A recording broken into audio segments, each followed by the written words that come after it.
Students గురించే మాట్లాడుకుంటే, abroad వెళ్ళాలనుకున్న students గురించే మాట్లాడుకుంటే వివిఆర్ ఓవర్సీస్ అండ్ ఇమిగ్రేషన్స్ ఎలా హెల్ప్ చేస్తుంది? సో స్టూడెంట్ అంటే ఏంటంటే because as I said right, so most of the things we do very minimum charges. చాలా జనం స్టూడెంట్స్ మేము ఏం ఛార్జ్ చేయము. Okay. So we get it from colleges or universities.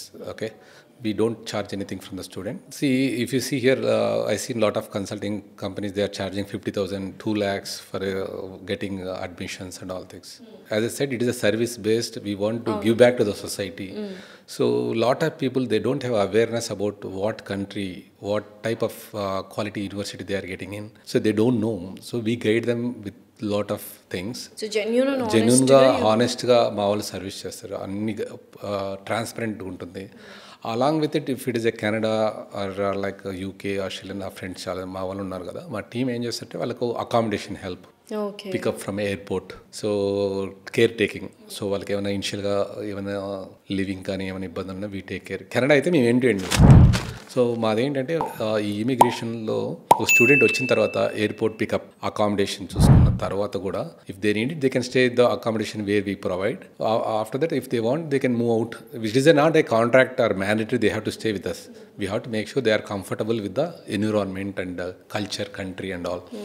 అక్కడ ఒక కాలేజ్ వెళ్ళిన తర్వాత, పాస్ అయిన తర్వాత కాలేజ్ వాళ్ళకి ఏమైనా if they need part time jobs, we guide them, we help them. అది కూడా ఇంకా దాని తర్వాత కాలేజ్ అయిపోయిన తర్వాత if they want getting into IT courses, మా ట్రైనింగ్ అవంతా ప్లేస్మెంట్స్ అంతా మేము చేస్తాం కాబట్టి ప్యాకేజ్ ఉంది మాకు. జస్ట్ ఒక్కసారి స్టూడెంట్ వీసా కోసం అని వివిఆర్కి వస్తే దట్స్ ఎనఫ్ అండి. స్టూడెంట్ లైఫ్ బాగుంటుంది, ఎండ్ టు ఎండ్ ప్రాసెస్ చేస్తారు. దాని తర్వాత జాబ్ కావాలన్న ట్రైనింగ్ మీరే ఇస్తారు. జాబ్ కూడా ఇప్పించే అవకాశాలు ఉన్నాయి, ఎందుకంటే యూ హ్యావ్ ఎ నెట్వర్క్ కాబట్టి.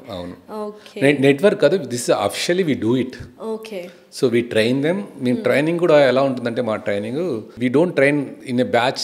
హార్డ్లీ 6 people ఉంటారు. ఆ 6 peopleకి 2.5 months 3 months ట్రైనింగ్ ఉంటుంది. It will be like 100% quality training. Quality అంటే ఏంటంటే వాట్ అనే student required when you want get in to A course, IT course, basic training ఉంటుంది. Anybody like house wives కానీ ఎవరైనా కూడా ఈ ట్రైనింగ్ నేర్చేసుకోవచ్చు. అవును, ఎలిజిబిలిటీ టు వర్క్ అనేది ఎలిజిబిలిటీ అంటే we make sure they learn this IT training. Maybe service now, cyber security, AML, ఇవంతా basic level training ఇప్పించేసి మళ్ళీ we get them in to those courses. And it's everything will be live training. 6 members కదా ఒక బ్యాచ్కి. 6 members ఉన్నప్పుడు quality training ఇస్తాం. Everyday follow-ups, everyday assignment. Join అయ్యేటప్పుడు చెప్తాం మేము 3 hours per day నువ్వు స్పెండ్ చేస్తే జాయిన్ లేకుండా వద్దని చెప్తాం. మా ట్రైనింగ్ కాదు మా మోటివ్. మా దగ్గర వచ్చిన వాళ్ళు ఖచ్చితంగా జాబ్ క్రాక్ చేయాలని ఉంటుంది. సో ఇక్కడ ఎలాగైతే క్యాంపస్ ప్లేస్మెంట్స్ ఉంటాయో అక్కడ మీరు వర్క్ కి ప్లేస్మెంట్స్ కూడా ఇప్పిస్తున్నారు స్టూడెంట్స్ గా. 100%. ఇది ఇంకా ఈజీ కదా actually, right? So after that ఇప్పుడు స్టడీ పర్మిట్స్ తర్వాత వర్క్ పర్మిట్స్ అని డైరెక్ట్గా ఇప్పుడు వర్క్ చేస్తున్న వాళ్ళు అబ్రాడ్ వెళ్ళాలి అనుకుంటున్నారు. ఎస్పెషలీ కెనడా ఈజీ అంటున్నారు మనం యూఎస్ కంటే. బట్ అంత ఈజీ అయినా కూడా ఎందుకు అందరు యూఎస్కే వెళ్తున్నారు? అంటే అది యూఎస్ అనేది ఒక రీజన్ ఏంటంటే వాళ్ళకి తెలియదండి కెనడా గురించి. చాలా జనానికి ఫ్యాక్ట్ అంతేనా? వాళ్ళు చాలా జనానికి ఎక్స్పోజర్ ఉండదు. ఇంకోటి హానెస్ట్గా ఏంటంటే they make more money if they go to US compare to Canada. అది హానెస్ట్ ఫ్యాక్ట్. అది రెండోది ఏంటంటే ఇక్కడ ఎంత మనీ మేక్ చేసినా they don't get green card. Very difficult to get the green card అనమాట. వాళ్ళకి అది తెలియదు, చాలా జనానికి తెలియదు. కెనడా వచ్చారని కూడా ఇమీడియట్గా జాబ్ లేకున్నా కూడా maybe for sure they get the job. Maybe it takes a while 1-2 months help them. మాతో వచ్చిన వాళ్ళకైతే హెల్ప్ చేస్తాం, అందరికీ చేయలేం కదా. వచ్చిన తర్వాత వాళ్ళకి పిఆర్ ప్రాసెస్, సిటిజన్షిప్ అంతా చేసిన తర్వాత కూడా if they get qualified they get citizenship అన్నా. వచ్చిన తర్వాత మళ్ళీ most of the people migrate to US. So ఎందుకంటే they get TN visa and they go most of the people. If they want to settle 90% of the people కెనడాలో settle అవుతారు. ఎందుకంటే they love it. ఆ చలి అయినా, population కావచ్చు, weather conditions, safety, security అంటే gun culture అట్టే ఉండదు. సో హెల్త్, ఫ్రీ హెల్త్ యూఎస్లో అది ఉండదు కదా. So if they want to make money most of the people move to US. So ఇండియాలో వర్క్ చేస్తున్న సాఫ్ట్వేర్స్ అబ్రాడ్ వెళ్ళాలి అనుకుంటే వివిఆర్ ఇమిగ్రేషన్స్ ఏం చేస్తుంది? We guide them how to get the PR, we get the process done. దాని charges ఉంటుంది. మన ఆఫీస్కి వస్తే అన్ని నీట్గా వాళ్ళకి ఎక్స్ప్లెయిన్ చేసి, అంటే before that they have to crack the IELTS exam. English exam ఉంటుంది, PTE కానీ IELTS కానీ ఎగ్జామ్ ఉంటుంది. They have to get qualified with that exam, then only we can help them. Next ఈ టూరిస్ట్ వీసా కానీ super visa కానీ parents visa కూడా మీరు process చేస్తారు అన్నారు. How easy it is? కొంతమందికి ఈ వీసాలు కూడా రిజెక్ట్ అవుతున్నాయి. సో ఎలాగో మీరు అండ్ అక్కడే సెటిల్ కాబట్టి and you know the networking కాబట్టి అండ్ అస్లాం గారు ఇమిగ్రేషన్ లాయర్ కాబట్టి is it easy for you guys? No, see, the process is same for everybody. ఏంటంటే మనకు లాయర్స్ ఉన్నారు కాబట్టి, లీగల్ లాయర్స్ ఉన్నారు కాబట్టి డాక్యుమెంటేషన్ స్ట్రాంగ్ ఉంటుంది మంది. ఏదైనా క్వరీ వచ్చినా కూడా they have right to get them query వాళ్ళు తెలుసుకొని దాన్ని రిక్వైర్డ్ డాక్యుమెంట్స్ పెట్టి వాళ్ళు రీఅప్లై చేస్తారు. 99% ఆఫ్ ద ఛాన్సెస్ మా దగ్గర ఫెయిల్యూర్ లేదు, ఏదో 1-2 ఉన్నాయి, కానీ మళ్ళీ సెకండ్ అటెంప్ట్లో వాళ్ళకి వచ్చేసి, ఎందుకంటే we have direct access with the immigration department where our lawyers can deal with them. Okay. So ఇక్కడున్న కొన్ని కన్సల్టెన్సీస్, ఓవర్సీస్ ఇమిగ్రేషన్ కావచ్చు, ఎడ్యుకేషన్ కన్సల్టెన్సీస్ అండ్ అలాగే మీ కన్సల్టెన్సీ ఏదైతే వీవీఆర్ ఉందో డిఫరెన్స్ ఏంటి? What is the unique quality you people are carrying? See first of all we don't charge. Service charge ఫ్రీనా? Service charge free అండి. ఓ మై గాడ్, అది మీకు ఎలా వర్కౌట్ అవుతుంది? అంటే we make money from the universities. All the consultants the same, but they'll be overcharged because these people also will charge with them. Students తో charge చేస్తారు, అలాగే university వాళ్ళతో చార్జ్ చేస్తారు. బట్ మన వీవీఆర్ మాత్రం వి చార్జ్ ఓన్లీ ఫ్రమ్. అదొకటి. ఒక student వచ్చిన తర్వాత we take care of them. Visa apply చేసి చాలా జనం కాదు, వాళ్ళకి ఆఫర్ తెచ్చిస్తారు, అయిపోయింది. మనకు లాయర్స్ ఉన్నారు కాబట్టి వాళ్ళ వీసా అప్లై చేస్తారు వాళ్ళే. అక్కడ వెళ్ళిన తర్వాత అకామిడేషన్ మా వాళ్ళు, మేము ఎందుకంటే we are locals right, so we take care of them. So we know which location they want accommodation.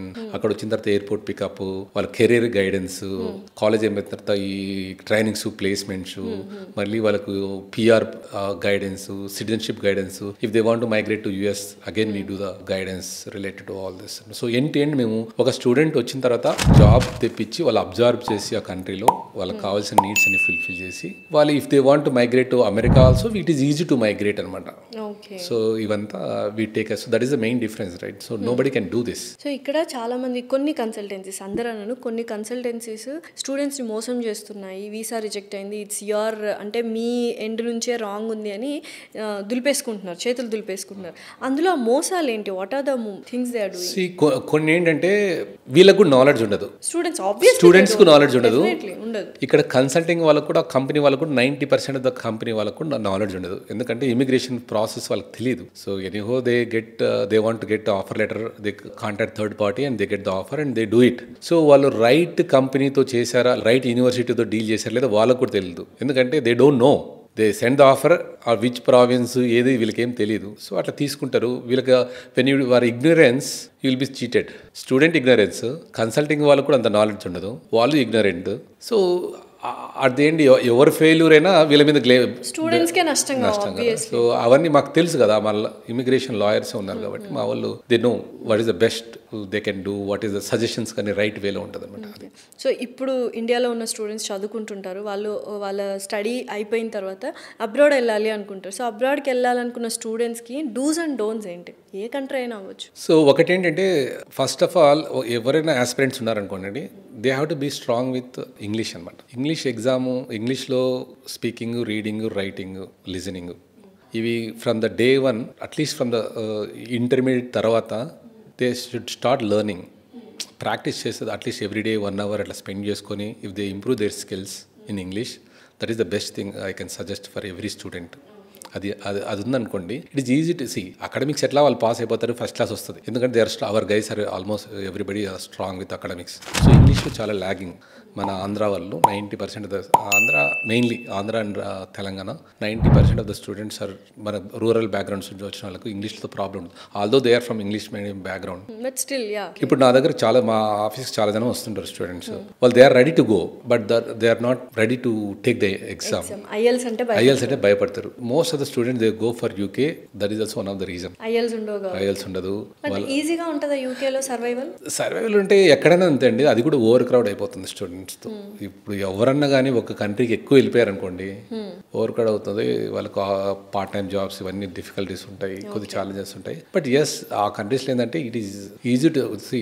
నీకు ఇంట్రెస్ట్ ఉండాలండి, కష్టపడాలని ఉంటే ఏదో జాబ్ వస్తుంది. సిన్సియారిటీ ఉండాలి, హానెస్టీ ఉండాలి, పంచువాలిటీ ఉండాలి, ఇవన్నీ ఉంటే ఖచ్చితంగా వస్తుంది. ఎందుకంటే ఒక స్టూడెంట్ అక్కడ ఖాళీగా ఉండలేడు కదా.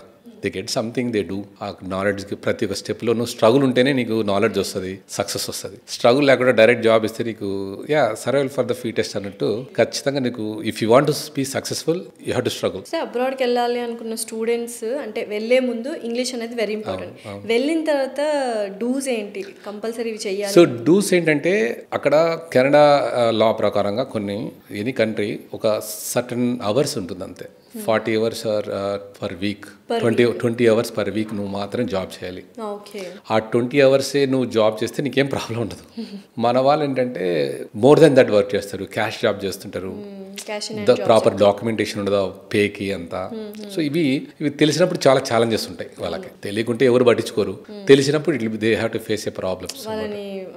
అది అవును. ఇంకోటి ఏంటంటే late night hours America, especially America ఇట్లయితే కొద్దిగా జాగ్రత్తగా ఉండాలి. అవి సేఫ్టీ జోన్స్ చూసుకోవాలి. మనకు జాబే కాదు కదా, జాబే కాదు కదా నీకు life. Job is a part of life అంతేగాని it's not life.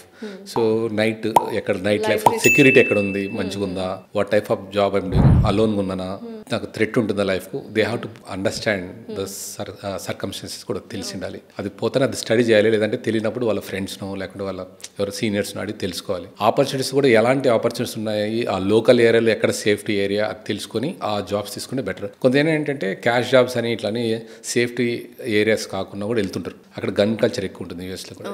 So we have to be prepared for it, you have to be very safe. So యూజువల్గా చాలామంది స్టూడెంట్స్ ఇండియన్స్ ఎస్పెషల్లీ, మనము బయట కంట్రీస్ ఓకే మాల్ ప్రాక్టీస్ చేస్తున్నారు అంతే పక్కన పెట్టేసి, Indian students అబ్రాడ్కి వెళ్ళి చేస్తున్న మాల్ ప్రాక్టీసెస్ ఏంటి, దానివల్ల ఇప్పుడు ఈ రూల్స్ ఏవైతే వచ్చాయో డొనాల్డ్ ట్రంప్ దగ్గర నుంచి స్ట్రిక్ట్ చేయడం, ఆస్ట్రేలియా కెనడా ఇవన్నీ స్ట్రిక్ట్ చేయడం దగ్గర నుంచి ఆ మాల్ ప్రాక్టీసెస్ ఏంటి, చెయ్యకుండా ఉండాలి అంటే ఏం చేయాలి? అంటే ఇదే నేను చెప్పాను కదా నీకు, ఒక స్టూడెంట్ వాళ్ళు చెప్పిన time lines as per the guide lines if they follow there won't be any impact. ఏంటి గైడ్ లైన్స్? గైడ్ లైన్స్ అంటే వర్క్ అవర్స్, మీరు అన్నట్టు one of the thing main work hours.